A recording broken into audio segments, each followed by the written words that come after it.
Hello, I'm Louise and I'm a bariatric dietitian at St Richard's Hospital. This video is going to talk you through the preoperative liver shrinkage diet, also known as the milk diet. This is a low-cost and uncomplicated diet to follow to prepare you for surgery. This diet shrinks the size of your liver before surgery, which allows the surgeon access to your stomach and reduces the risk of damage during the operation. Following this diet can be challenging, so you may find it helpful to keep in mind the reasons for doing it so you stay motivated. If your liver is too large, this may obscure the surgeon's view of the stomach and your surgery could be abandoned. The length of time you need to follow the diet depends on your BMI and liver health. It is usually for a maximum of 2 weeks. Your bariatric team will confirm what date you need to start the diet. From midnight the night before surgery, you can only have clear fluids. That's water, black tea, black coffee, and no added sugar squash. On the day of the surgery, you should have nothing at all to eat or drink an hour before coming into the hospital. Depending on the time of your surgery, this will either be from 6:30 or 11:30 a.m. If you have diabetes, please inform your diabetes team that you'll only be consuming approximately 120 grams of carbohydrate per day. Your diabetes team will advise you on any changes to your oral medications or insulins. If you take insulin or oral medications that are linked with hypos, it's important that you check your blood glucose levels at least 4 times per day and know how to treat a hypo correctly. If you have any questions, please get in touch. Every day you must have the following: 4 pints of either semi-skimmed cow's milk, lactose-free milk or soya original. Alternative milk such as oat, almond or rice milk are not suitable. To ensure you have the right amount of milk each day, it is useful to keep your milk separately to anyone else at home.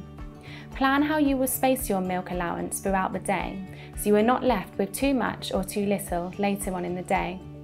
If you drink tea or coffee, use the milk from your allowance in these drinks. To give you variety, you can add sugar-free syrups to your milk to make a milkshake. For example, crusher or skinny syrups. Double check that these are sugar-free before using. They are available in most supermarkets. On top of your milk, you should drink an additional 2 pints of calorie-free fluids. This can be water, tea or coffee with no sugar, or sugar-free squash. You can use sweeteners in your tea or coffee if you want to. You will also need to include 1 salty drink every day. This could be Bovril, Marmite, or dissolving a stock cube in a pint of boiling water. Alternatively, you could add 1 teaspoon of table salt into a pint of strongly flavoured squash. You can sip this throughout the day. This is important to try and prevent headaches and meet your salt requirements. It is important that you continue to take your multivitamin and mineral tablet and vitamin D tablet every day throughout the diet. You should also continue with any other supplements that have been recommended by the team following your last blood test. While following the diet, you're allowed to have sugar-free jelly. A maximum of 1 sachet, making up 1 pint of jelly, or 5 115 grams ready-to-eat pots can be eaten per day. You are also permitted to have 3 pieces of chewing gum per day. Your bowel habits are likely to change while following the diet. The most common side effect is constipation. We recommend you take milk of magnesia, bene fibre or Movicol to relieve these symptoms. You may experience diarrhea while following the diet. If your bowels are loose but not frequent, this is not a concern. If you experience persistent diarrhea, then contact your bariatric dietitian for advice. Your energy levels are likely to be low while following the diet, and you may also feel irritable and hungry. You may also experience headaches. Ensuring you are well hydrated is important, and it is also helpful to ask for support from those around you.